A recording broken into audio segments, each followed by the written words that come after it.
liko mbele yetu sana wakati huu. Asubuhi ya leo ninapenda kuwa na mwendelezo wa somo ambalo linaongelea habari ya kumwabudu Mungu. Tunasemaje watu wa Mungu?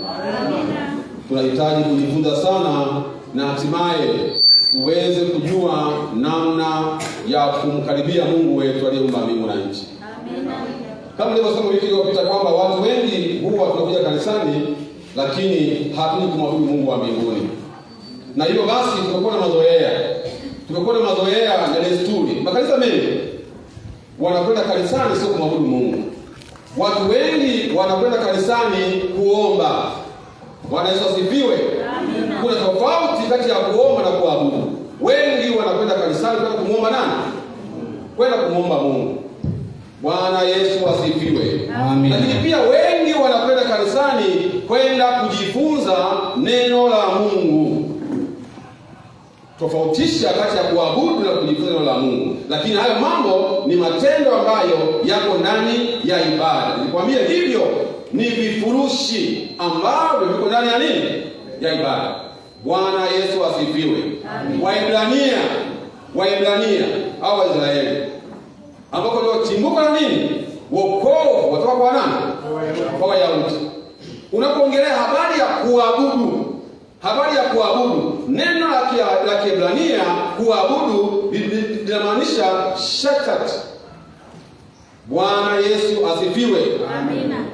Shashati ni neno la Kiebrania ambalo linamaanisha kuinama, kusujudu, kupiga magoti. Hiyo ndio maana yake halisia. Kwa hiyo kuabudu sio kuimba nyimbo, watu wanachanganya. Kuabudu sio kutoa sadaka, watu wanachanganya. Kwa Kiebrania kutoa sadaka wanaita korobani. Bwana Yesu asifiwe. Maneno hayo siachane mambo mangapi? Mambo mawili. Korobani kwa Kiebrania wanamaanisha ni sadaka. Lakini unaposema shakat unamaanisha kuinama, kusujudu. Kwa hiyo korobani iko ndani ya nini? Ya shakat. Maana yake ni kuabudu, kuinama, kusujudu, kupiga magoti. Amjambo watu wa Mungu. Kwa hiyo Waebrania unapomwambia kuabudu unamaanisha kupiga magoti. Sio kutoa nini? Sadaka. Sio kuimba, sio kujifunza neno la Mungu. Lakini hayo mambo, kujifunza neno la Mungu, kuimba, kutoa sadaka ni matendo. Hebu matendo. Yako ndani ya nini? Ya ibada.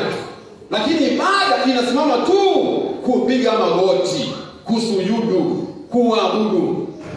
Ndio nikasema wengi wanakwenda kanisani kuomba. Nikatoa mfano, kuomba ni hivi. Huyu hapa ni mwinjilisti. Hebu angalieni. Bwana mwinjilisti Douglas, naomba Biblia. Hapa na maabudu. Hapa si maabudu, hapa nafanya nini? Hapa naomba. Na ndivyo hivyo ambavyo tunakwenda kanisani kuomba. Tunaomba mahitaji mbalimbali ya maisha yetu.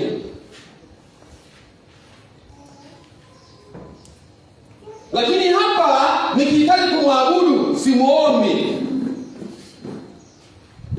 Ninapohitaji kumwabudu ninamimina sifa tu. Ninaanza kumsifu na inama, napiga magoti na kujudu, ndipo sasa naanza kumwagia sifa. Wewe ni Douglas, umevaa vizuri, una suti nzuri, una mamlaka, una uwezo. Hapa namuomba. Hapa namimina nini? Sifa. Muda huo nikiwa nimepiga magoti. Kwa hiyo sasa naweza sasa nikamtolea nini? Shukrani, sadaka shukrani. Hiyo ndio nini sasa? Korobani. Naweza sasa nikamwimbia, lakini kwanza nimefanya nini? Nimeinama kwake. Kumbukia katika Danieli. Bwana Yesu asifiwe. Ukisoma Danieli ile sura ya 3 fungu la 4 mpaka la 7 au fungu la 10, soma fungu la 10. Rudi mahali pale. Kama mambo yaeleweka vizuri. Soma Danieli 3 fungu la 10. Fungu la 10 maandiko matakatifu yanasema hivi: Wewe mfalme, ulitoa amri ya kwamba kila mtu atakaposikia sauti ya panda na filimbi na kinubi na zeze na santuri na zumari na namna zote za ngoma ni lazima anguke na kuiabudu ile sanamu ya dhahabu. Na aitoe sadaka? Hamna. Ni lazima aanguke na kuiabudu nini? Sanamu. Soma. Na kila mtu asianguka na kuiabudu. Kumbe ukibaki umesimama atatupwa katika tanuru ya moto wakao. Katika tanuru ya nini? Ya moto wakao. Soma. Wako Wayahudi kadha wa kadha ulioweka juu ya mambo ya wilaya ya Babeli, yaani Shadraka, Meshaki na Abednego.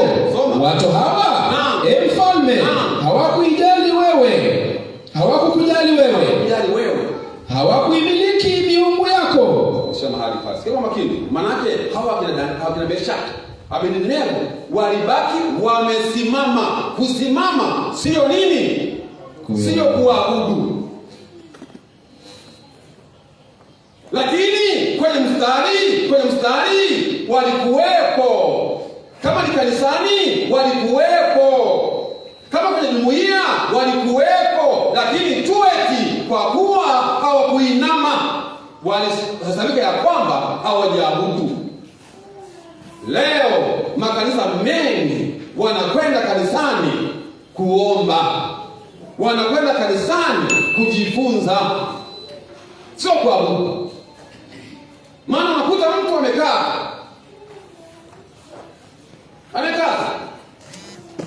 rejea kisa cha shetani. Shetani anakuzidi ufahamu wa Mungu, anakuzidi ufahamu. Maana yeye alikuwa anaishi na nani? Na Mungu hapo. Ndio maana dhambi kwa mbinguni alikataa shetani kuinama mbele za nani? Mbele za Mungu. Akakataa kuinama, ikatosha kufukuzwa mbinguni. Alipokuja duniani, shetani tena kumfuata nani? Yesu Kristo. Anamwambia, ukiinama tu na kunisujudia nitakupatia yote haya. Sio kinimbia, sio kinitolea sadaka. Ukiinama na kunisujudia utapewa yote haya. Sasa wengi sasa wamekuwa wakidanganyana ya kwamba unajua bwana, ibada ni kuimba, ni sadaka, neno la Mungu ndio ibada. Umelogwa kabisa yani. Unataka uombewe. Sasa hiyo unatuambia hiyo sasa tafasiri ya Kiebrania hii, tafasiri sasa hii. Leo unaongelea matendo yaliyoko ndani ya nini? Ya ibada.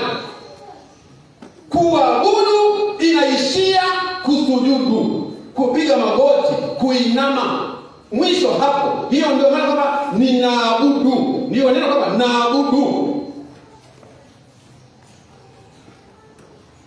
Bwana Yesu asifiwe. Amina. Bwana Yesu asifiwe. Amina.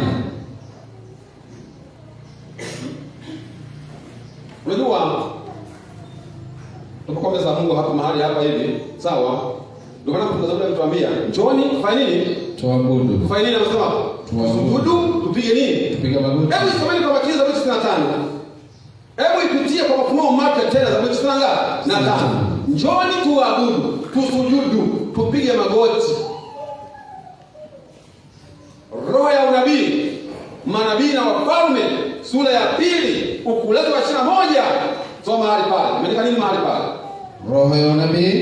Roho ya unabii, manabii na wafalme, sura ya 2, ukurasa wa 21 hadi 22. Soma. Unasema hivi? Tukisali katika chumba chetu. Nianzie tu. Soma ilikuwa hapa njooni. Sawa. Inasema kwamba njooni tuabudu, tusujudu. Anakoti Zaburi ngapi? Zaburi 95 mstari wa 6. Anasema njooni tuabudu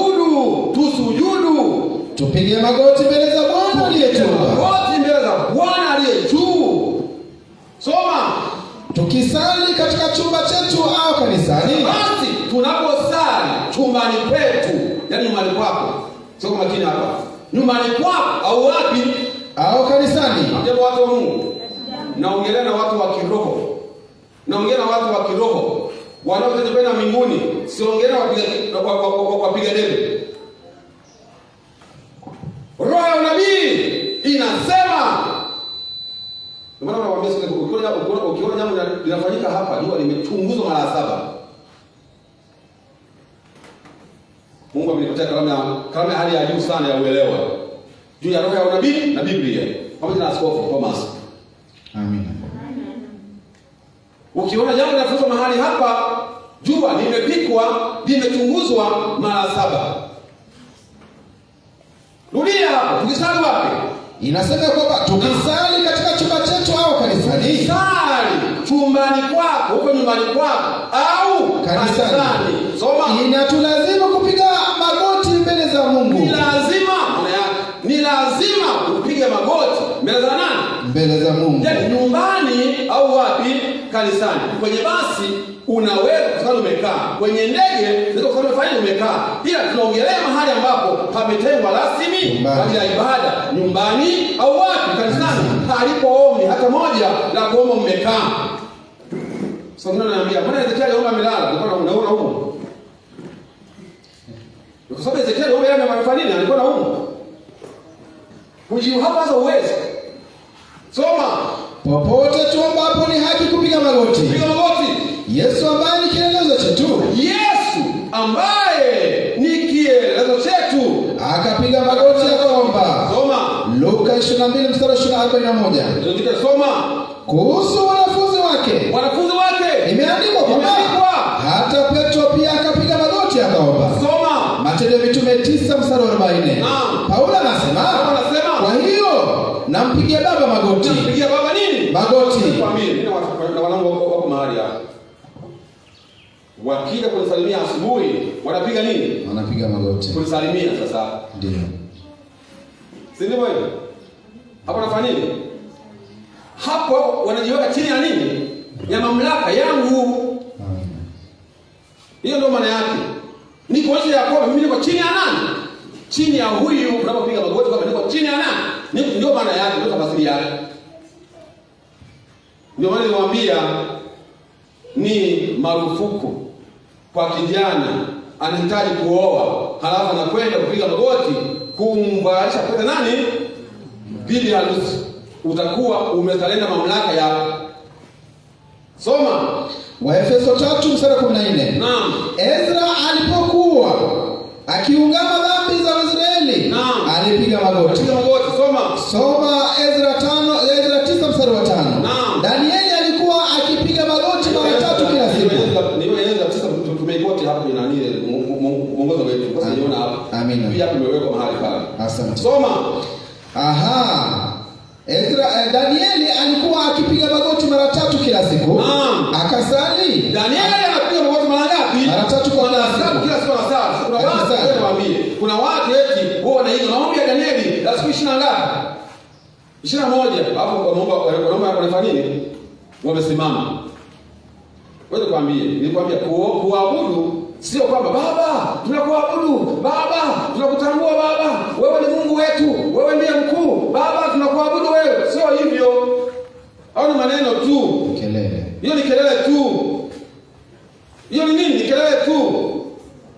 Kuabudu ni kusujudu. Shatat kwa Kiebrania. Soma. Danieli 6 mstari wa 10. Naam. Kicho halisi, naam, cha Mungu huwapo wakati tunapoelewa jinsi alivyo mkuu mno bila kifani. Ndio. Na tunapofahamu kuwa yuko pale tunapokusanyika. Ndio. Kule kuelewa mambo hayo. Ingawa hayaonekani kwa macho ya kibinadamu, kungemfanya kila mtu kuwa na kicho. Kungefanya kila mmoja kuwa na nini? Na kicho. Soma. Mahali pa sala, wakati wa sala ni vitu vitakatifu. Ni vitu vya namna gani? Vitakatifu. vitakatifu vyenye kuheshimiwa. Na kwa sababu Mungu yuko hapo, jinsi tunavyoonyesha heshima kwa nje, hali kadhalika kumbe heshima ionekane kwa nini? Kwa nje. Sasa wengine wanasema Mungu huwa anaangalia nini? Moyo. Umedanganyika pia. Basi tembea uchi, kwa kuwa Mungu anaangalia nini? Moyo. Tembea na nguo ile kwa nini? Inaonyesha viungo vyako vya ndani, kwa kuwa Mungu anaangalia nini? Moyo. Mungu anaangalia nje. Ewe Farisayo, anasema tu safisha kwanza ndani ya nini? Na nje na kwa wewe, kwa sababu Mungu anaangalia namna gani? Vyote. Anaangalia nje na wapi? Na ndani. Tunakuta ndio kanisa anawaambia washiriki, hivi tulivyo tuombe. Watu wamefanya wamesimama tu. Hivi tulivyo tuombe. Wamesimama tu. Bwana Yesu asifiwe. Amina. Watu hawakumfahamu Mungu. Na ndio maana watu wanapoona vitu vya kuabudu Mungu wenyewe wanashangaa. Maana wamezoea ustaarabu ndani ya nini? Ubisho mbele za Mungu. Unaona kwa mama yako, wako mzee shamo mama, umekaa tu shamo mama. Mbona kila salamu una nini ndao? Kwa mama yako tu binadamu.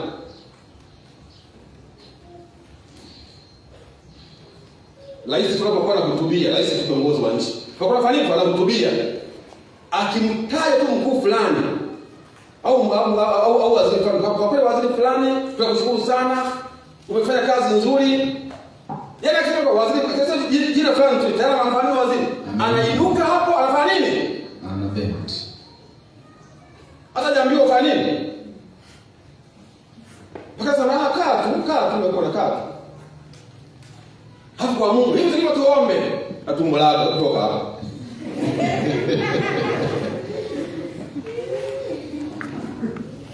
Bwana Yesu asifiwe. Amina. Tumejifunza tukaelewa kuwa nani? Ukuu wa Mungu. Na Mungu kila ambacho anahitaji kweli. Nenda nyuma kidogo hapa. Kwa sababu wa 22. Soma hapo. 22. Soma hapo chini. Ingawa Mungu hakai katika mahekalu yaliyofanywa kwa mikono, hakai kwa mahekalu kama haya yaliyofanywa kwa mikono ya wanadamu, lakini hukubali kukutana na watu wake. Mungu anakubali kukutana hapo na watu wake wanapokusanyika. Wanapokuwa mahali hapo. Ameahidi kuwa wanapokusanyika ili kumtafuta, ili wanapokuja kumtafuta kama hapa, na kuungama dhambi zao, naam, na kuombeana, naam, atakutana pamoja nao kwa njia ya Roho wake, njia ya Roho Mtakatifu. Lakini wale wanaokusanyika ili kumtafuta, lazima waweke mbali kila aina ya uovu. Mbali ya nini? Ya uovu. Wasipomwabudu katika roho na kweli, na kwa uzuri wa utakatifu, kukusanyika kwao huwa kwa bure. Amina. Ndio maana sikia tunasema tunamwambia kama magari mawili. Kuna kuomba na kufanya nini? Na kuabudu. Kuabudu ni kila mtu anaongea haja yake, anamwabudu Mungu anapomtambua. Yaani kuomba hatuwakilishwi. Sawa jamani? Ndiyo. Kuomba kufanya nini? Yaani kuomba hatuwakilishwi. Hebu nipe evangelism. Soma mahali pale. Ile nani pale? 14. Soma mahali pale.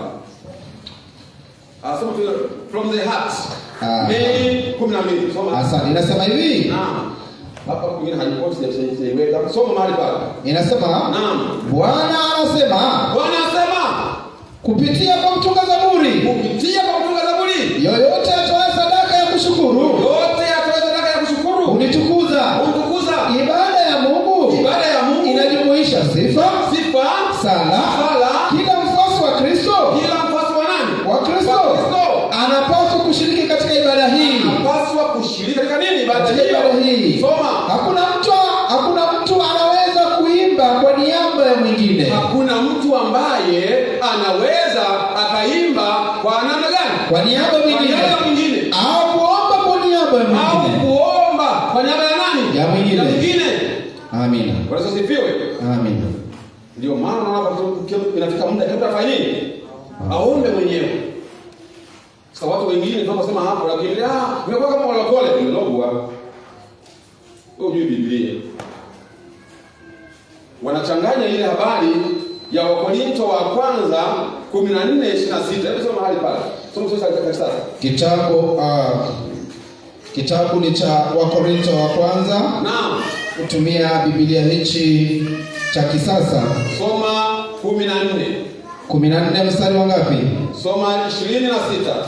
14:26 maandiko matakatifu yanasema hivi. Naomba watu wasikilize tena waje mahali hapa. Soma. Ndugu, tuseme nini basi? Naam. Mnapokutana pamoja. Mmoja aimbe wimbo. Mwenye wimbo ndio hapa. Mahali unasizia ndio hapa. Mwenye wimbo. Haya, soma. Mwingine atoe mafundisho. Vitu ndio hapa. Bwana asifiwe. Amina. Naomba mwamke mmoja huko. Amkeni haraka. Yes, njoo. Twende haraka. Mwingine awe na ufunuo. Ufunuo njoo huko.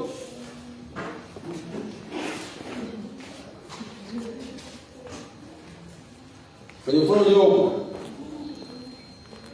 Hiyo ndio imewachenga watu. Soma. Mwingine inasema kwamba mwingine ana ufunuo kutoka kwa Mungu. Naam. Mwingine atumie kipaji cha kusema kwa lugha ngeni. Mwingine asema kwa lugha gani? Kwa lugha ngeni. Na mwingine afunue. Sasa wewe leo utaongea Kiswahili, pia ni lugha ngeni kwa watu wengine hii. So lugha ngeni sio nani peke yake. Lugha ngeni yote ile ambayo haifanywi ni wewe utaongea hapa. Alafu mwalimu ndio hapa pia. Mwalimu pia ndio hapa. Ni mtaongea lugha ngeni. Sogea kidogo hapa hivi. Sogea hapa. Hivi ndio imewachanganya. Sasa hii Wakorintho inataja mambo, sawa? Ndio. Rudia tena. Nitarudia. Sawa. Ndugu, tuseme nini basi? Mnapokutana pamoja kanisani kama hapa. Mmoja aimbe wimbo. Huyu aimbe wimbo wa kwanza. Mwingine atoe mafundisho. Mwingine wa pili atoe mafundisho. Mwingine awe na ufunuo. Mwingine huyu hapa ana mafunuo kutoka kwa Mungu. Ameonyesha jambo fulani na Mungu. Mwingine atoe kipaji cha kusema. Atoe jambo la kusema kwa lugha ngeni. Na mwingine afunue. Mwingine atafasiri hiyo lugha. Yanayosemwa yote yawe kwa ajili ya kujenga kanisa. Soma. Niendelee. Yakiwapo watu wenye vipaji vya kusema kwa lugha ngeni. Ndio. Waseme wawili au watatu. Si zaidi. Tena moja. Bwana asifiwe. Asante. Ndio kwa kile mahali hapa sasa. Inakatazwa wote kwa pamoja, huyu anaimba, huyu anafundisha, huyu anatoa maono, huyu anafanya nini? Anatafasiri, nataka muongee kubii fulani, alafu Kiswahili ndio anafanya nini? Mtafsiri. Ndio kwa sababu kwa Kiswahili ndio anatoa Kiingereza. Nyinyi mfanye nini? Kiswahili ni nini? Kiingereza. Wewe unataka kusema mambo tunapenda. Ama Kiswahili kwa Kisukuma. Au Kisukuma hao. Hawajui Kisukuma. Basi yote ndio mtakayoona. Wewe ndio Kisukuma. Sisi tunaona ndio maana wanaweka nyuma mwingine Kiingereza mwingine Kiswahili. Mnajua mimi kinini mmoja ndio kusema mwingine hajui. Nataka tunafasiri sasa. Sawa. Ila mambo haya sasa. Mnaongea habari ya nini? Mshajiweka mko tayari? Ndio. Haya. Sasa twende sasa leo. 1, 2, 3. Kwa sauti. Speak up. Speak up.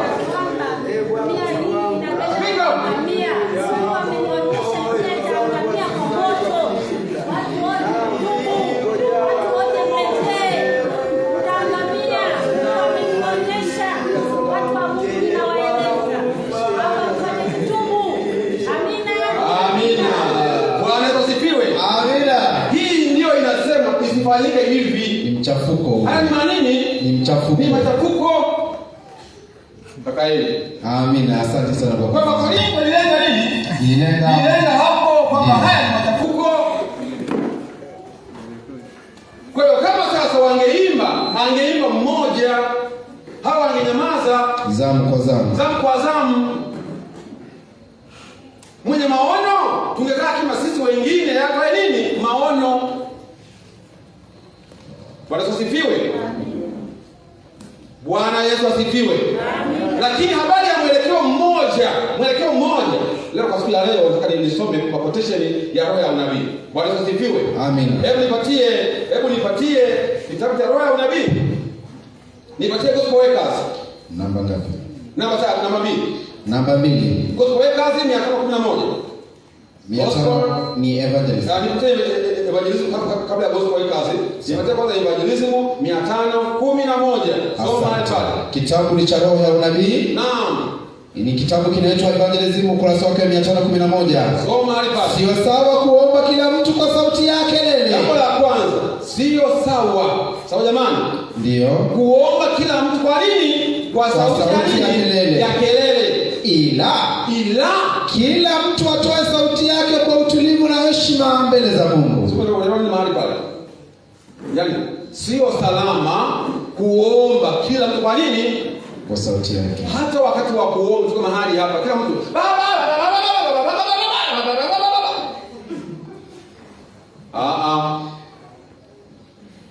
sawa, mwingine mwingine bibi. Hayo ni maneno pia. Kelele. Rudia mahali pale. Inasema hivi. Sio sawa kuomba kila mtu kwa sauti ya kelele. Sio sawa kuomba kila mtu kwa sauti ya kelele. Zingatia neno kelele. Kwa sauti ya kelele. Zingatia neno kelele. Ila kila mtu atoe sauti yake kwa utulivu na heshima. Neno atoe sauti. Zingatia neno atoe nini? Sauti. Kila mtu atoe sauti yake kwa utulivu. Anasema kimoyo anasema atoe sauti yake. Ila hiyo sauti inatoka kwa utulivu, mtujo wa utulivu na heshima mbele za Mungu. Mjambo watu wa Mungu. Amina. Bwana Yesu asifiwe. Amina. Unaweza ukatoa sauti kwa namna gani? Nikatoa mfano.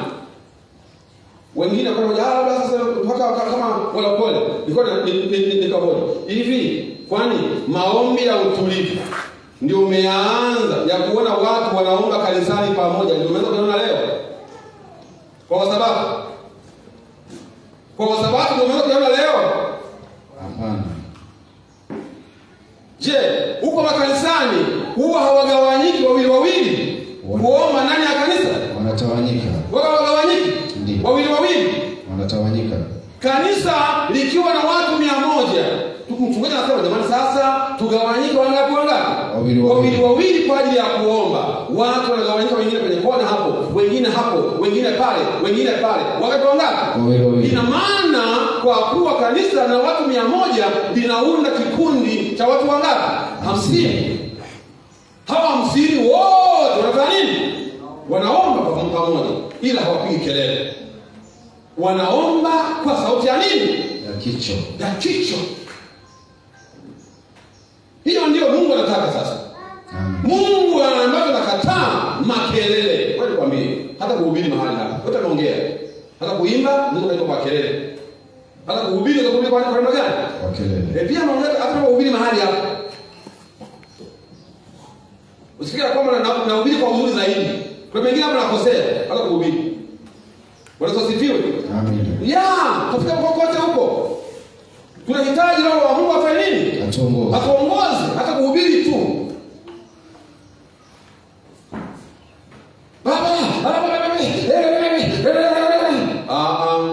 Kuna Mungu ajinsi hivi. Hivi ngoja nikwambie, kwani hivi Yesu alipokuwa anahubiri, Yesu alipokuwa duniani hapa, alikuwa anahubiri mpaka aje? Nataka niwaambie. Na Yesu yeye. Hata kama hujamuona tu. Hebu pia tu nani fikra yako. Hiyo yote inaitwa nini? Kwa kelele inaweza kuwa kwa uimbaji, unaimba kelele. Japokuwa unaimba kwa sauti lakini ni kelele naimba. Ndio. Kuhubiri kelele. Kuomba naomba nini? Kelele.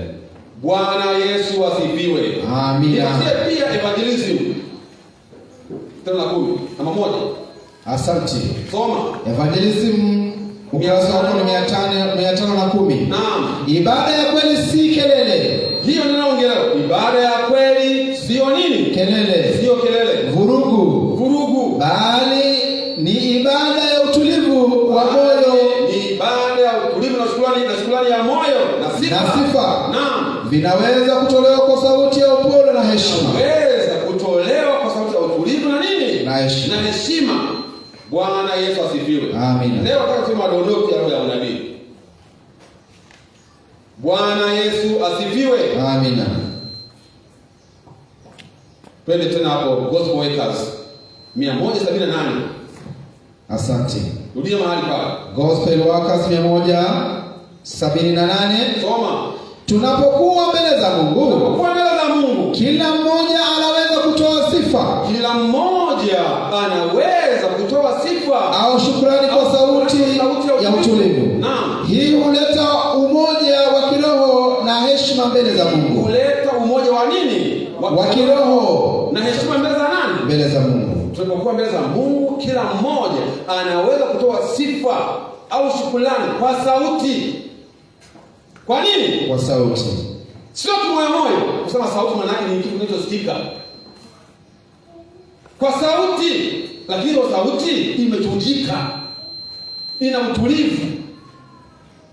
Na hii maandiko nasema kuleta umoja wa kiroho na heshima mbele za nani? Mbele za Mungu. Bwana Yesu asifiwe. Amen. Soma namba 4. Inasema hivi. Naam. Inatoka katika kitabu kinaitwa Manuscript Releases.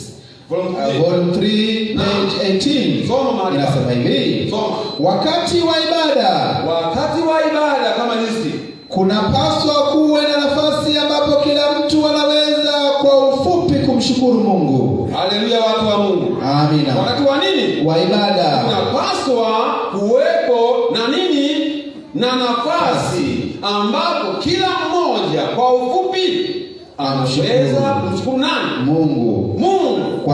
Kwa sala fupi na ya dhati. Hii huweka roho ya kushukuru na kumlilia Mungu kwa pamoja. Kuleta roho ya kushukuru na kumlilia Mungu kwa namna gani? Kwa pamoja. Haleluya, watu wa Mungu. Amina. Haleluya, watu wa Mungu. Amina. Namba 5. Gospel Workers ukurasa wake 174. Soma. Ibada ya kweli ni ile ambayo kila mmoja ushiriki kwa moyo wake wote. Hiyo ndio ibada ya nini? Ya kweli. Hiyo ndio ibada ya nini? Ya kweli. Kila mmoja ushiriki kwa moyo wake wote. Soma. Katika kuimba, kuomba na kutoa shukrani binafsi. namna gani? Binafsi. Kwenye shukrani nani kwambie? Huwakilishwi na nani? Na mtu yoyote yule. Fika mbele za Mungu. Ongea, toa shukrani kwa nani? Kwa Mungu. Kwa Mungu. Namba 6. Soma Testimony for the Church. Testimony for the Church.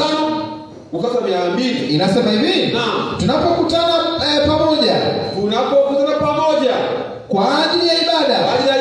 Kila mmoja anaweza kutoa shukrani zake binafsi. Kila mmoja anaweza kutoa shukrani zake binafsi kwa Mungu. Tena maombi ya pamoja yanapokuwa ya dhati, naam, yanaguza moyo wa Mungu na huleta nguvu kutoka juu. Moyo wa nani? Moyo wa Mungu. Moyo wa Mungu. Mungu anaguswa anapoona kila mmoja anafanya nini? Anamlilia kwa wakati wake. Amen. Ila aliye kwa roho ya nini? Ya upole. Roho ya upole na utulivu. Na roho ya nini? Ya utulivu. Ya utulivu.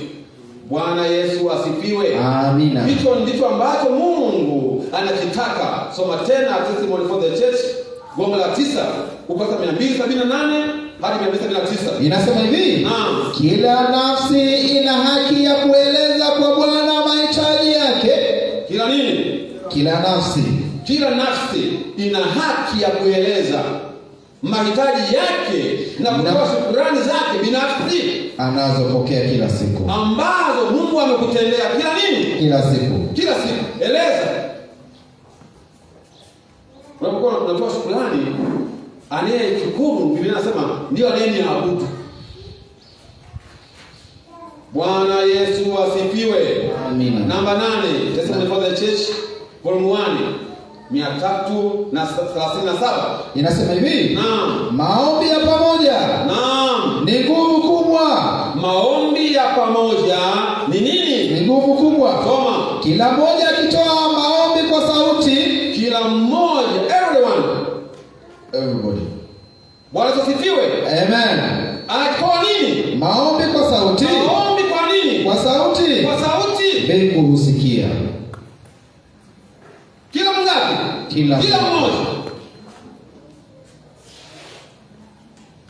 Akitoa mwenyewe ila zingatia kwa sauti ya namna gani? Rudia fungu hilo. Inasema hivi. Naam. Katika kitabu cha Testimony for the Church, gombo la kwanza ukurasa wa 337. Maombi ya pamoja. Maombi ya pamoja ni nguvu kubwa. Ni nguvu kubwa. Kila mmoja akitoa maombi kwa sauti. Zingatia neno sauti. Msema kama sauti, hapo haongelei nini kimoyomoyo. Mbingu husikia. Anaposema kwa sauti, hapo haongelei nini kimoyomoyo. Kila mmoja akitoa maombi kwa sauti, kila mmoja. Lakini zingatia kila ambacho amekisema kule kwa juu. Sawa? Ibada ya kweli si kelele, vurugu, bali ibada ya utulivu wa moyo, shukrani na sifa vinaweza kutolewa kwa sauti ya upole. Amen. Sauti ya nini? Ya upole. Na ndio maana mahali hapa tumeandika hivi. Ndio maana tumeandika mahali hapa. Tumeandika hivi na namba 14. Baada ya nyimbo, mchungaji atasoma tena Zaburi 25.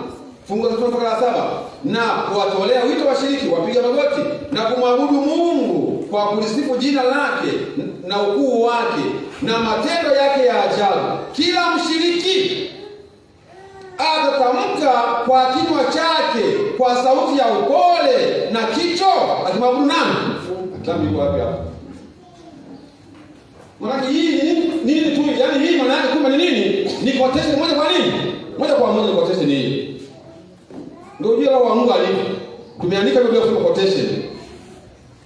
Lakini imekuja yani imenyoka kama quotation moja kwa moja kwa quote. Bwana Yesu asifiwe.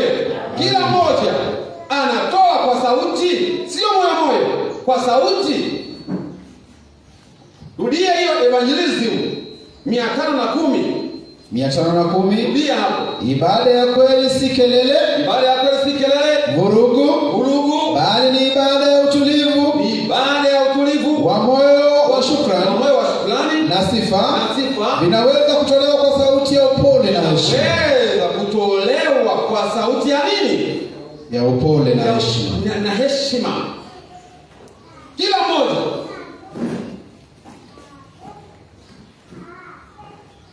Rudia hiyo namba 2, ndio kuna moja. Sasa kuomba kila mtu. Evangelism. Naam. Ukurasa wa ngapi? Namba 2. Namba 2 inasema hivi. Ndio. Sio sawa kuomba kila mtu kwa sauti ya kelele. Sio sawa kuomba kila mtu kwa sauti ya nini? Ya kelele. Sasa nabii tena amefafanua tena kwamba ikiwa hivyo basi wengine watu wanyamaze, wawakilishwe na mtu mmoja. Mtu mmoja. Na mtu mmoja. Wengine watu wakae kimya. Mmoja ndio aombe awakilishe. Kama kuna kelele, kama kuna utulivu, bora aombe mungapi sasa? Mmoja sasa. Lakini hapo tayari mmepunguza viwango vya nini? Vya ibada. Maana ibada ya kweli tumeambiwa ni ile ambayo kila nani? Kila mtu. Hiyo ndio ibada ya nini? Hiyo ndio ibada ya kweli. Ni ile ambayo kila mtu anapaswa mwenyewe atamke shukrani kwa moyo wa nini? Kwa sababu ya nini? Ya utulivu. Nipatie Writings ukurasa 114. Inasema hivi. Hakuna mtu anayepaswa kukaa kimya katika mkutano wa maombi. Kila mtu anayemuonja Yesu. Kila mtu aliyemuonja Yesu anaweza kusema jambo la kumtukuza. Anaweza kusema jambo la kufanya nini? La kumtukuza. Nipatie Evangelism 264 namba 10. Inasema hivi. Tunapomwadhimisha Mungu, inafaa kutamka sifa zake kwa sauti zetu. Hii ni kwa sababu sifa zinapotolewa kwa Mungu kwa vinywa vyetu na zinapotoka kwa dhati zinakuwa na nguvu na utukufu kwa nani? Kwa Mungu. Kwa Mungu. Nipatie Testimony ya 5:315. Inasema hivi. Sifa za pamoja zina nguvu kubwa. Wakati waumini wanapokuwa pamoja. Na kutoa sifa kwa Mungu. Kwa nani? Kwa Mungu kwa pamoja. Wanakuwa na nguvu. Wanakuwa na nini? Na nguvu. na wanajikuta wakiongezeka katika imani yao. Wanaongezeka katika nini? Katika imani yao. Katika Review and Herald. Review and Herald ya mwaka 1992. Inasema hivi, kumwadhimisha Mungu kwa furaha, ya pamoja, ni njia nzuri ya kujenga umoja katika kanisa. Sifa za pamoja zinaunda nguvu za kiroho na kuwafanya waumini kuwa na furaha zaidi. Bwana asifiwe. Amina. Tupatie pia Review and Herald ya Agosti 5, 1890. Inasema hivi, anza kuimarisha dini zako kwa kumsifu yeye. Kama hujui sasa, anza kuimarisha ulimi wako kwa kumsifu nani? Kumsifu yeye. Nafundisheni mioyo yenu kutunga melody kwa Mungu. Fundisheni mioyo yenu kutunga melody. Kila mtu ndimi yake. Fundisha kutunga melody kwa Mungu. Na wakati yule mwovu anapoanza kuweka giza lake juu yenu, imbeni sifa kwa Mungu. Kwa nani? Kwa Mungu. Wakati mambo yanapokuwa vibaya nyumbani kwenu, anzisheni wimbo kuhusu uzuri wa mwana wa Mungu. Anzisheni nini? Uzuri wa mwana wa Mungu. Na waambieni, mnapoguza sauti hiyo, shetani ataondoka. Na mnaweza kumfukuza adui pamoja. Amina sana. Nisomee namba 14 from the heart. Inasema, Mei 12. Bwana anasema kupitia kwa mtunga zaburi, yoyote atoe sadaka ya shukrani hunitukuza. Yoyote anayetoa sadaka ya nini? Ya shukrani hunitukuza. Niliwaambia hii ndio ile iliyoandikwa kitabu cha Waebrania ile sura ya 10 ngapi? 13:15. Soma hadi sasa. Kiswahili cha kisasa cha Waebrania 13:15. Ndio hii imeandikwa from the heart. Mei 12 ndio inaungana Waebrania 10 ngapi? 13:15. Soma. Basi kwa njia ya Yesu tumtolee Mungu tambiko ya sifa daima. Tumtolee Mungu tambiko nini? Ya sifa daima. Nini hiyo? Tambiko ya sifa daima. Yaani sifa zinazotolewa kwa midomo, sifa ambazo zinatolewa kwa midomo inayoliungama jina lake. Inaungama jina la nani? Jina la Bwana. Unapokuwa unatoa kwa midomo yako sifa, unasifu, unaweza ukasifu kwa njia ya uimbaji kwa pamoja, ama kila mmoja kwa njia ya maombi. Tuangalia kwa nyuma. Hiyo kwa pamoja inaunga mambo mangapi? Mawili. Kwa pamoja, kama kanisa kwa pamoja hivi, ama kwa pamoja ngapi? Kila mmoja alitoa nini? Sauti yake. Bwana Yesu asifiwe. Amen. Hiyo from the heart. From the heart, May 12. Soma hadi pale. Bwana anasema kupitia kwa mtunga zaburi, yoyote atoe sadaka ya shukrani hunitukuza. Yote anayetoa sadaka ya shukrani hunitukuza. Ibada ya Mungu inajumuisha sifa. Sala. Kila mfuasi wa Kristo anapaswa kushiriki katika ibada hii. Hakuna mtu anayeweza kuimba kwa niaba ya mwingine. Huwezi ukaimba kwa kuwakilishwa. Soma. Au kuomba kwa niaba ya mwingine. Au kuomba kwa nini? Kwa kuwakilishwa. Bwana Yesu asifiwe. Amen. Unapokuja swala fani la kuabudu mahali pale, unaabudu nani? Wewe mwenyewe kwenye tendo la kuabudu. Soma Ministry of Healing. Soma. Sifa ni sala ya kiroho. Inaweza kuvunja minyororo ya giza na kuleta mwanga wa Mungu. Inasema hivi, tunapotoa sifa kwa Mungu, mioyo yetu hujawa na upendo. Amani. Uwepo wa Mungu hububujika maishani mwetu na kupokea nguvu mpya. Amina. Tujifunze kwa watu wa kushukuru. Hamjambo watu wa Mungu. Amina. Ujumbe wangu sasa hivi sio mnyama. Bwana Yesu asifiwe. Amina. Ujumbe wangu sio nini? Sio mnyama. Ujumbe wangu sasa hivi ni kumshukuru nani? Mungu. yake.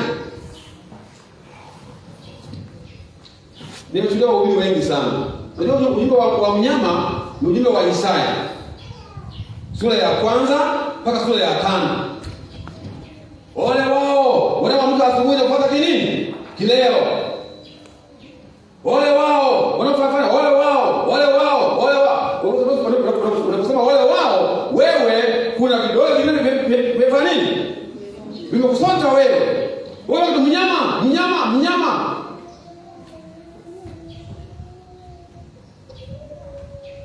Ninawafahamu wahubiri.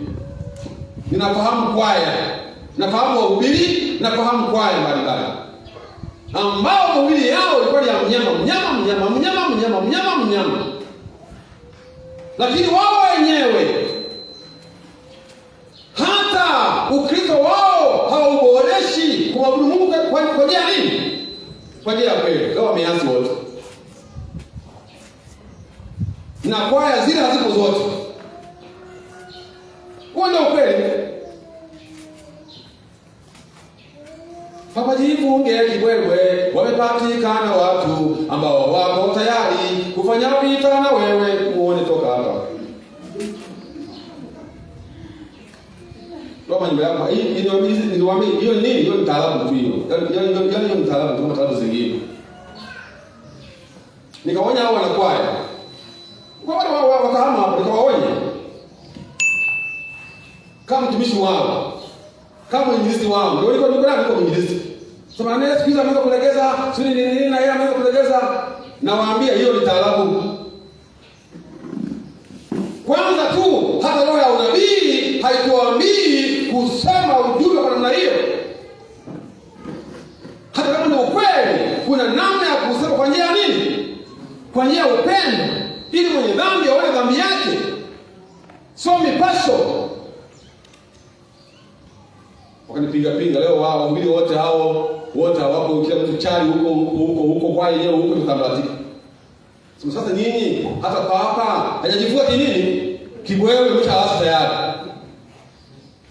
Hapo kuna mambo ya kufunga kibwewe wa kufanya nini? Hebu zoesha ndimi yako, kila mmoja ajifunze namna kumsifu nani? Msifu Mungu. Nimewambia kusifu Mungu.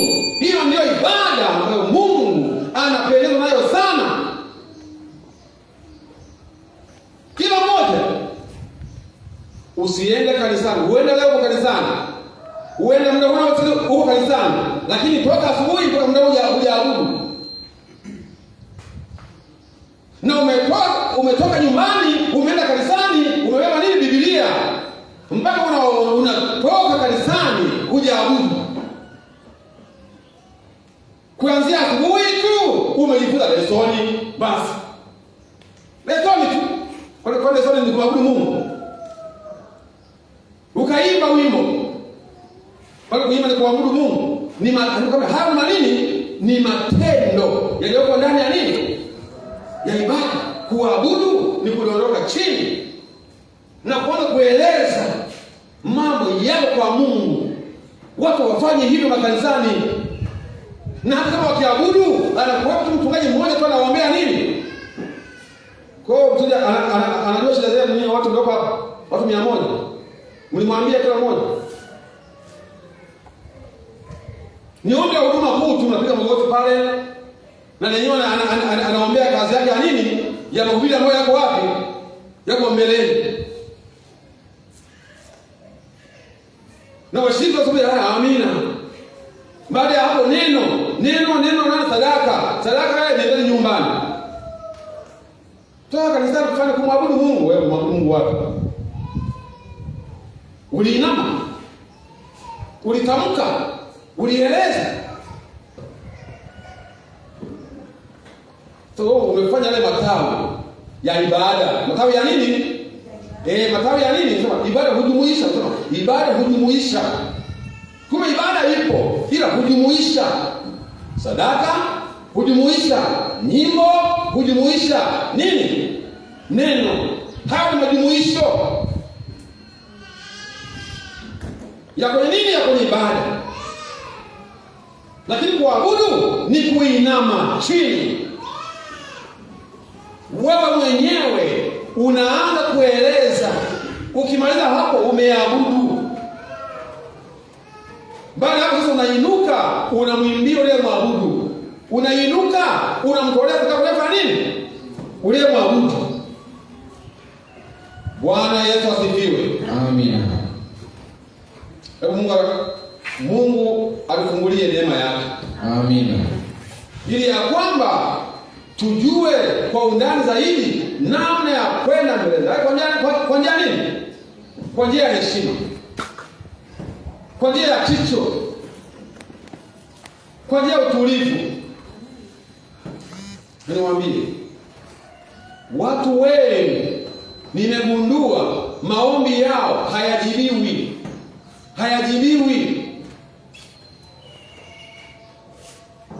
Maana wao wamegeuka, wamekuwa ombaomba tu. Jifunze kusifu. Jifunze kusifu. Nimemwambia asiku mfano hapo kama hata kuna watu kwenye nchi mbalimbali, ikiwa kwenye nchi yetu, nasema mbalimbali kote, huwa wanasifu tu. Unaona? Kazi yao ni kusifu tu kiongozi. Tu kiongozi. Nashangaa kama tuelewe jambo fulani. Kama kwa aliomba. Alituma maombi ya kuomba mkuu wa wilaya. Yeye tu anasifu nini? Matendo makuu yaliyofanywa na nani? Na kiongozi. Kwa kweli rais amejenga daraja, yaani tunasikia mtaani kwa simulia tu. Amejenga daraja zuri hapo kwetu sisi. Sasa hivi tunahangaika, sasa hivi hakuna shida yote, daraja linafanya limeisha. Kwa kweli kiongozi ni mzuri sana. Uongozi wake ni mzuri, daraja limeisha. Na mengine mengi. Ndio Biblia inatuambia msifuni Mungu kwa kutaja manini? Matendo yake makuu aliyoyafanya. Watu wa dunia wanatuzidi sisi. Nimwambia tu hiyo. Watu wa dunia sisi wanatuzidi, maana wao wanasifu viongozi wa nchi kwa kutaja matendo makuu waliyofanya viongozi. Na kwa kiongozi kweli alisikia amani. Sio wanaponda tu. Jifunze kusifu. Ndiyo kanuni ya mbingu. Biblia inasema anayenisifu ananiabudu kumbe. Mungu anasema hivyo, anayenisifu ananiabudu, na Mungu anapendezwa na nini? Na sifa. Mungu awabariki asubuhi ya leo. Amen.